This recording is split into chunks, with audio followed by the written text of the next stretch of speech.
அனைவருக்கும் வணக்கம். தமிழக வெற்றி கழகத்தின் இது மக்கள் குரல். இது மக்களுக்கான ஆட்சிதான் என்பதை ஒரு நாளாக அண்ணன் செய்து கொண்டிருக்கிறார். அந்த வகையில் வெற்றி தமிழ்நாடு முதலீட்டாளர்கள் மாநாடு இன்று சென்னையில் அண்ணன் தொடங்கி வைத்தார். முதலீட்டாளர்கள் ஈர்க்கும் விதமாகும், நம்மளுடைய பொருளாதாரத்தை உயர்த்தும் விதமாகும், மக்களுக்கு வேலை வாய்ப்பை உறுதிப்படுத்தும் விதமாகும் இந்த முதலீட்டாளர்களை ஈர்த்து வருகின்றார் நம்மளுடைய சற்ற மாண்புமிகு முதலமைச்சர் விஜய் அண்ணா. அதை தொடர்ந்து நம்மளுடைய மாண்புமிகு அமைச்சர் கீர்த்தனா அவர்கள் 100 நாட்கள் நம்மளுடைய வெற்றியின் பயணமாக 100 நாட்களில் 1,00,000 கோடி ஈர்த்திருக்கிறோம்.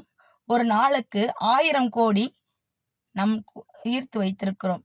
2036 யாரும் வெளியே சென்று வேலை பார்க்க வேண்டாம். அந்த அளவிற்கு நம் நாட்டிலேயே வேலை வாய்ப்பை அதிகப்படுத்தும் விதமாக முதலீட்டாளர்களை நாம் ஈர்த்திருக்கிறோம்.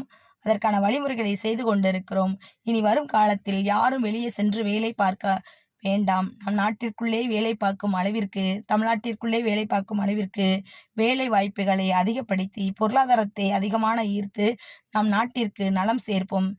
தமிழ்நாடு திறமையானதும் மனிதவளம் மிக்கது. அதனால் அனைத்து முதலீட்டாளர்களும் நம் நாட்டிற்கு வர வேண்டும்.